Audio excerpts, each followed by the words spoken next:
나는 이승만입니다. 미국 와싱턴에서 해외에 반대한 우리 2,300만 동 보에게 말합니다.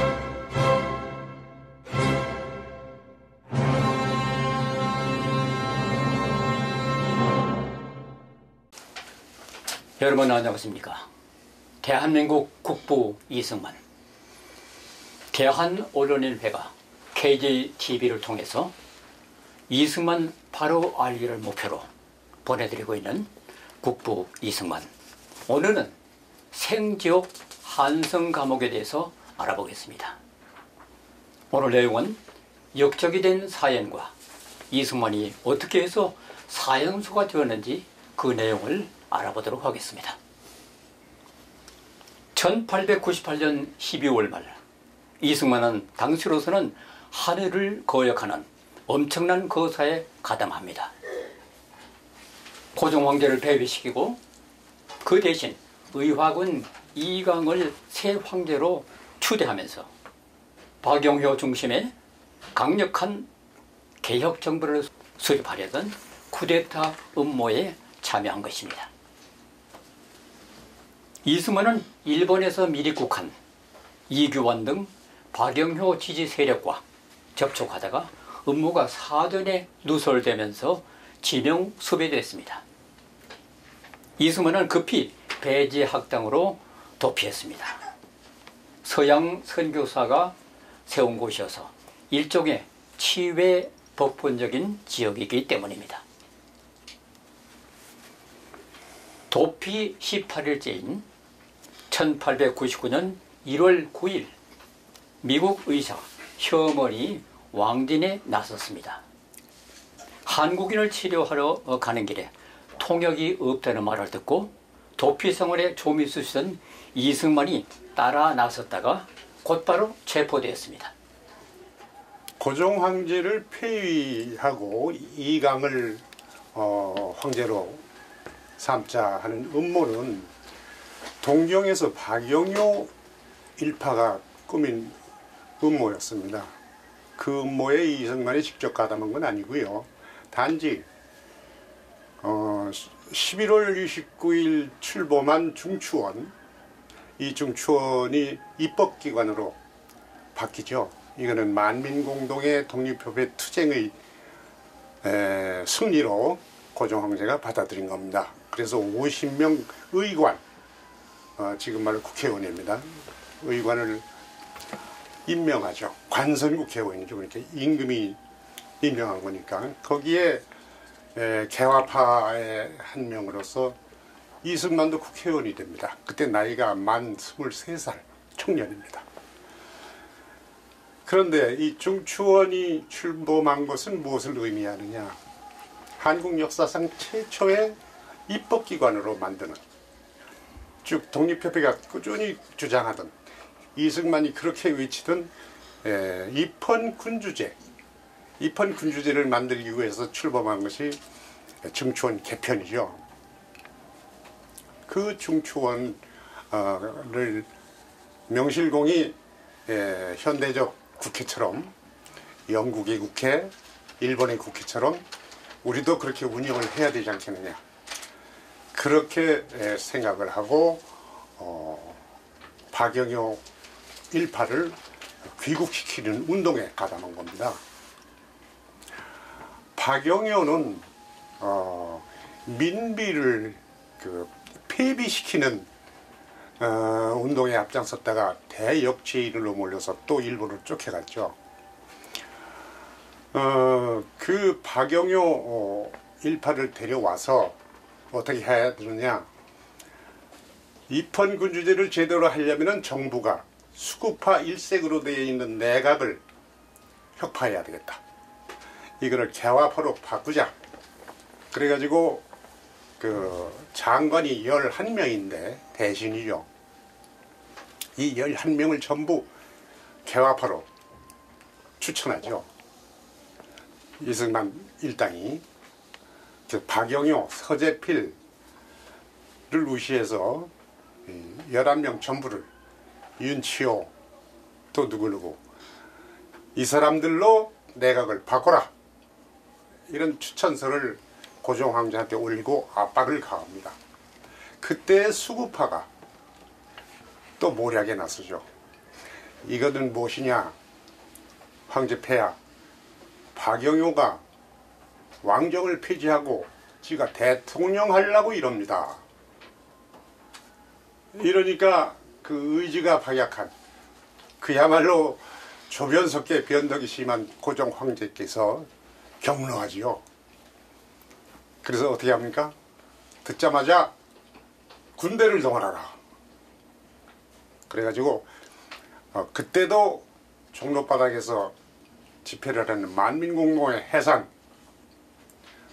전국에 있는 독립협회 지혜 폐쇄, 독립협회 불법화를 선언합니다. 어명이죠. 그리고는 이승만을 비롯한 그 강경한 개화파 일당을 파면시켜버려요. 파면시킨 것이 해가 바뀐 1899년 1월 3일입니다. 그러니까 이승만이 그렇게 꿈꾸던 그 입헌 군주제에서의 국회의원 생활은 한 달 남짓으로 끝나버린 거예요. 그러면서 이승만은 어떻게 합니까? 독립협회도 불법화돼서 해산됐죠. 피신해야죠. 그래서 자기 평소에 절친하던 선교사, 의사 에비슨의 집으로 은신합니다. 은신하고 있을 때 아까 나왔듯이 의사 시어머니 왕진 갈 때 통역이 필요하다 해서 따라 나가는 거죠. 통역은 핑계고 이 열혈 청년, 그 혁명열이 들끓는 이승만 청년은 피신 은신 생활이 맞지 않아요. 하루라도 뛰쳐나가서 운동해야 되겠어요. 그렇게 맘먹고 나가다가 결국은 붙잡히는 거죠. 감옥에 잡혀 들어간 이승만은 독립협회 동지 최정식과 같은 감방에서 울적한 나날을 보냈습니다. 최정식은 어느 날 이승만에게 당신과 나는 만민공동회에 이름 있는 사람인데 앉아서 죽기를 기다려야 하느냐며 탈옥을 권했습니다. 이승만은 만민공동회를 모아 독립협회를 부흥하자며 탈옥을 결심하고 주상호에게 권총을 부탁했습니다. 탈옥을 모의한 주시경은 이승만의 탈옥 후 진행할 대중집회도 준비하면서 권총 2자루를 몰래 감방에 들여보냅니다. 이승만과 최정식은 1899년 1월 30일 저녁 때 감옥문을 뛰쳐나가 서소문 쪽으로 달렸습니다. 최정식은 추격하는 순검들과 관수들에게 권총을 쏘며 배제학당을 핵당의 그 담을 넘어 도망했습니다. 뒤처진 이승만은 병사에게 잡히고 맙니다. 이승만은 한성 감옥에 수감돼 왕을 시해하려고 권총을 반입했고 탈옥했다는 죄가 추가돼 사형수가 된 것입니다. 이승만이 끌려간 방은 감옥 안쪽의 취조실이었습니다. 이승만은 이곳에서 박달복이란 자로부터 심한 고문을 당했습니다. 그는 왕당파로 나와 가장 원한이 사무치는 원수였다. 박은 나를 잡아다 놓은 후에 황실에 연락해서 황제로부터 고문을 하라는 지시를 전화로 받았다. 그들은 나를 캄캄한 방에 눕혀놓고 화 젓가락에 불을 뻘겋게 달구어 팔다리를 지지거나 두 팔을 뒤로 틀어서 공중에 오래 매달아두는 방법 등으로 고문했다. 이렇게 기록해 놓았습니다. 그때의 고문 후유증은 그 후로도 오랜 기간 남아 있었습니다. 손이 망가진 이승만은 몇 년이 지난 다음에야 젓가락을 겨우 사용할 수 있었다고 합니다.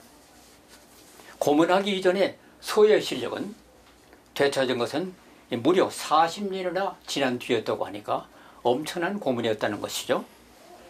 고문의 흔적은 육체만이 아니라 정신세계에도 깊이 박혀 있었습니다. 네, 그렇습니다. 그 잔인하고 참혹한 고문은 그러나 결과적으로는 매우 커다란 축복이었습니다. 왜냐하면 그 고문 때문에 기도가 터져나오고 그 순간 하나님의 큰 축복, 성령을 받았기 때문입니다. 그 성령을 받음으로써 젊은 혁명가 이승만은 불굴의 신념과 불태전의 용기를 얻어서 무장한 자유투사가 되었고, 그럼으로써 그가 꿈꾸던 자유민주공화국을 끝내 건국할 수 있는 화려한 열매를 맺었기 때문입니다. 우리가 이승만의 평생 공과를 평가한다, 여러 가지 연구도 비판도 많습니다만은 제가 하고 싶은 말은, 이승만을 연구하고자 하는 사람은 이승만의 기독교 정신, 이승만의 성령 체험, 그 신앙생활을 이해하지 않고는 이승만의 공과를 결코 공정하게 평가할 수 없다, 이런 말씀을 드리고 싶습니다. 이승만이 고문을 받는 목숨이 경각에 달린 극한의 상황에서 터져나온, 저도 모르게 터져나온 기도에 주목할 필요가 있습니다. 뭐라고 기도했습니까? 오 주여, 저의 영혼을 구하소서. 주여, 이 나라를 구하소서. 나와 나라를 같이 구해달라고 두 가지를 청합니다. 그 순간 하나님께서 뜨거운 성령의 불로 그 두 가지 소원을 들어주시는 겁니다. 예수교에서 말하는 그 성령의 구원이라 하면 개인적 구원, 사회적 구원 또는 국가적 구원, 이렇게 나누는데, 이 개인 소원과 국가 소원, 개인도 구원하고 국가도 구원하는 두 가지를 한꺼번에 기도했고 한꺼번에 하나님이 구원의 약속을 허락하신 겁니다. 이렇게 첫 기도에, 난생 처음 올린 기도에 난생 처음 성령을 받는 케이스, 이건 아주 드문 축복입니다. 마치 이스라엘에서 기독교인들을, 유대인들을 처참하게 박해하던 바울이 한순간에 성령을 받고 돌변한 것과 똑같은 그런 기록이죠. 신약 성경의 절반 이상이 이 사도 바울의 행적입니다. 사도 바울이 쓴 거예요. 그것처럼 이승만의 성령 받은 활동이 무엇입니까? 그야말로 국가 구원 활동입니다. 감옥을 교회로 만들죠. 예배당으로. 매일 예배를 보고 성경을 공부하고 설교를 하니까. 또 제수들을 가르치고, 그러면서 이스마리 벌인 활동을 열거하자면 그거 얘기하는 것만도 몇 시간이 필요합니다. 단순히 제목만 말하겠습니다.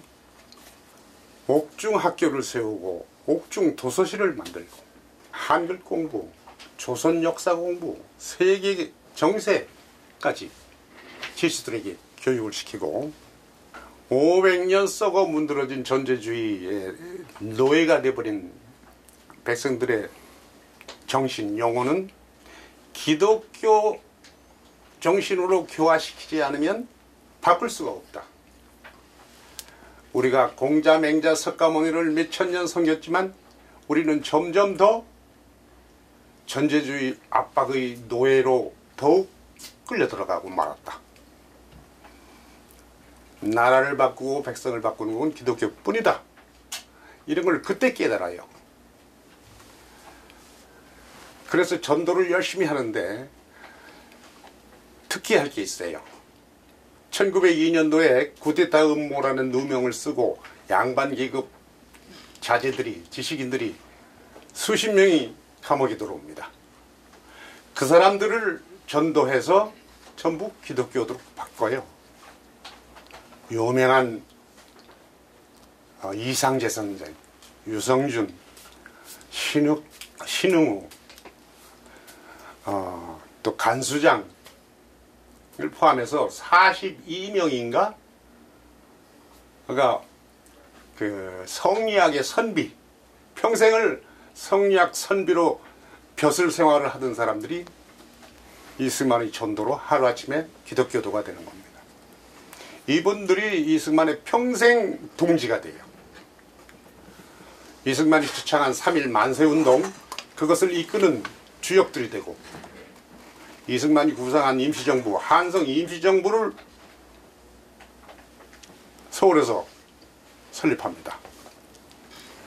지금 안동교회다, 어느 교회 이분들이 감옥에서 나와서 세운 교회들이에요. 이것이 이승만에겐 그야말로 독립운동, 건국운동의 크나큰 일종의 옥중개화당이라고 그랬죠. 그 40여 명 그 사람들을, 이 옥중개화당을 가지고 이승만이 해방 후 대한민국 건국할 때까지 똘똘 뭉쳐 일심동체로 활동한 분들입니다. 이승만 기록의 왕이었어요. 감옥에서 자기가 활동한 일, 일어난 일을 전부 적었어요. 자기가 읽은 책 500여 권이나 되는 책을 읽었어요. 사형수들, 죽어나가는 사형수들 명단, 콜레라가 들어와서 하루에도 17명씩 죽어나가는 그 환자들 이름 다 적어놨어요. 이승만이 이런 걸 다 적어놨길래 우리는 지금도 이승만의 기록을 보고 그때 시대 상황을, 역사를 살펴낼 수 있게 된 겁니다. 한마디로 이 한성 감옥은 감옥이 아니라 당시에는 뭐 복당이라고 그랬습니다. 축복받은 예배당. 이거 대학이었다. 한성 대학이었다. 왜냐하면 거기서 영어 공부 다 했죠. 영어 사전 편찬까지 했잖아요. 영어 사전까지 편찬하고. 왜냐하면 우리 백성들이 외국 문물을 받아들이려면 영어를 알아야 외국 책을 읽지 않느냐. 그래서 영어 사전을 편찬했습니다. 이런 식으로 했기 때문에 한성 감옥은 이승만의 배제학당보다도 한성 감옥 5년 7개월이 무궁무진한 지식과 사상과 지성을 닦은 학문의 전당, 한성 대학이다, 이렇게 말할 수가 있는 겁니다.